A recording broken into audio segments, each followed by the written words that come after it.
Hey everybody, what's up? It's D, and I think you knew that anyway since you're watching this. Just wanted to do a little update on my life and how everything is going. And yeah, if I don't sound happy right now, it's probably because I'm not. As it stands, I'm still getting BS for my college because I left and I didn't finish the class, so I owe them money. Excuse me.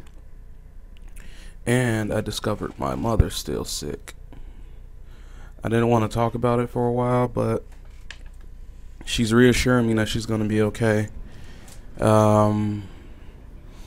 First, I guess I'll talk about that and how this affects me and why I'm so upset over it, I guess. Well, my mom was fighting lung cancer since April of last year.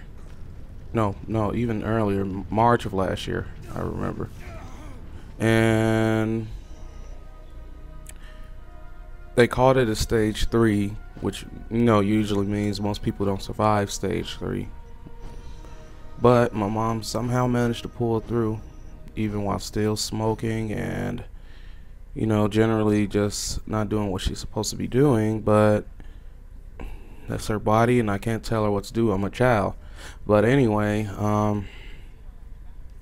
after we got her out of the blue, when they said the tumors are gone, she's gonna make a full recovery, she starts acting really crazy and mean, flipping out, swearing, going crazy on me, which is basically why I live in Indianapolis now. I was living with her to help her, but it was at the point where she was just being so horrible and just mean to me. I couldn't take it anymore, so I moved back down here to Indianapolis. Plus my son's down here, and now I don't have to drive 2 hours to see him or pick him up, whatever the situation calls for. Well, I've been down here for about a month and a half now, and she had a seizure the other day. My brother tells me, and naturally I'm worried. And I remember something my friend Jordan was telling me about, because he's like really big into the medical field, and he was telling me that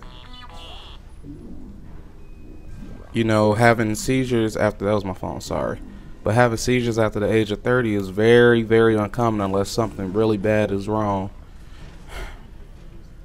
And it turns out my mom has a brain tumor.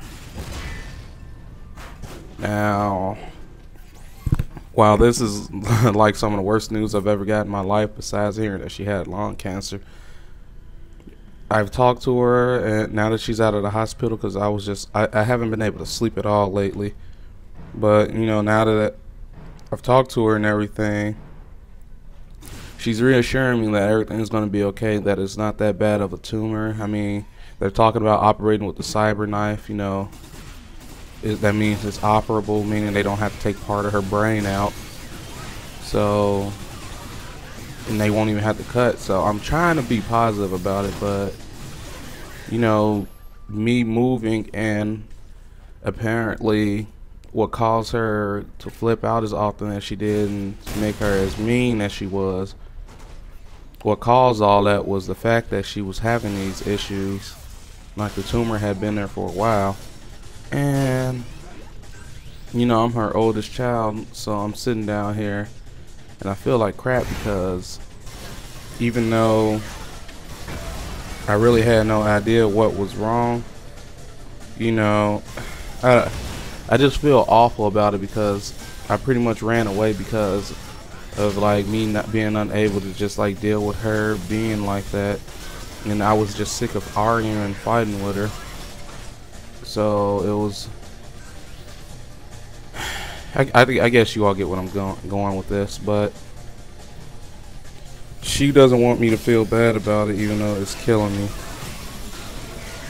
And I don't want to sit here and just dwell on it. She knows it was necessary, and I know it was necessary, and she keeps reassuring me that she's going to be okay, but it's just still bugging me, I'm not gonna, whine about it too much more because I mean, what can I do now? All I can do is hope for the best. And my mom's strong, and with this, maybe she will finally stop fucking smoking. I swear to God, I hate the fact that cigarettes exist.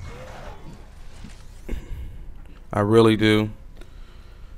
But the second thing I wanted to touch on, I just want to get off that subject for now. But the second thing I wanted to touch on was my school. Because of the argument that my mom and I were having, the arguments, not argument, but one argument that really ended all of it, honestly. I left and came back down here to Indianapolis in the middle of a semester. So that means I wasn't able to go to class and finish all my finals and everything. So I pretty much dropped 4 classes, and yeah, I'm really regretting it now. But apparently, I talked to the school. They let me back in, but like, I'm not sure if I'm not sure what's going on right now with like my financial aid, because I still haven't gotten any of my books yet. Like, I know this is the beginning of the semester, so I don't really have to worry about doing anything too demanding.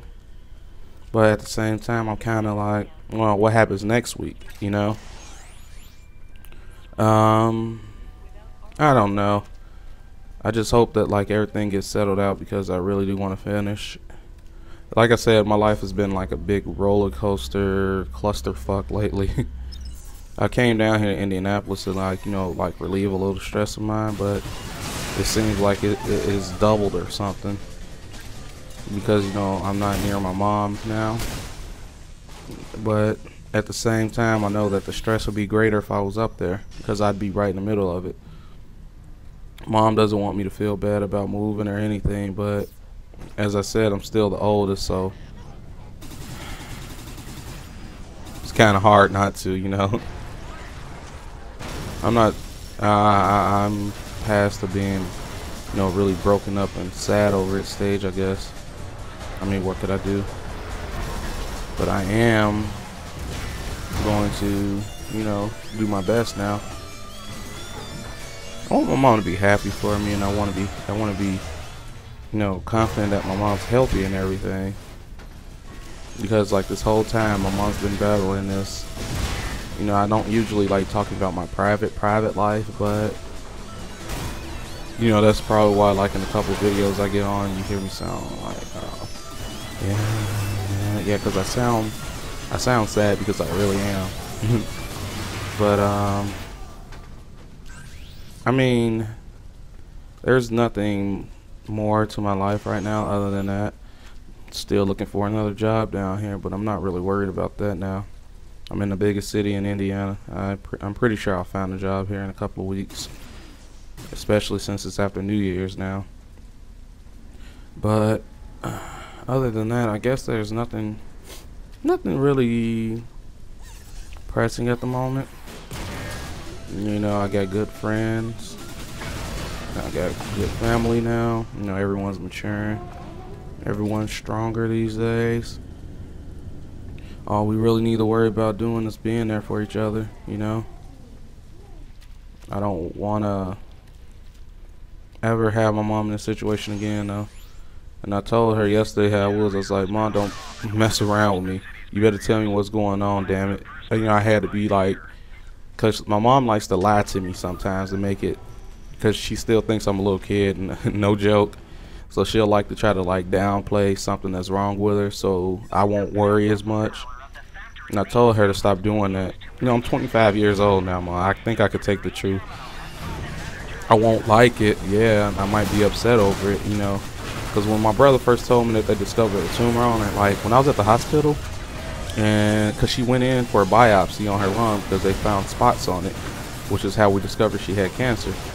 And when they discovered it, they were like, well, we're going to go in for a biopsy, and if it's cancer, we're going to have to remove that part of the lung. So, I was sitting at the hospital from 5 in the morning. I didn't even sleep that night because I was just so stressed that night. I woke up at about, I think, midnight because I couldn't sleep, and I just sat up, and I waited for my mom to, get up at 4 o'clock. After 4, we went to the hospital, and I was up till I'll say 3 in the afternoon. But when the doctor came out of the operation room, was like, we discovered it was a tumor. I'd never cried like that in front of people in my life, but it had hit me so hard. That's like the last thing you want to hear. There's a chance your parents might die, and I'm pretty sure a lot of people out there that have dealt with that, it's amazing how things just, you can't imagine it happening to you, and when it finally does happen, it's just like it just shakes you. But I've talked enough about this. I'm sorry if this depresses anyone. I really am. Thanks for watching and everything. You guys have a lovely day, and take care of those you love.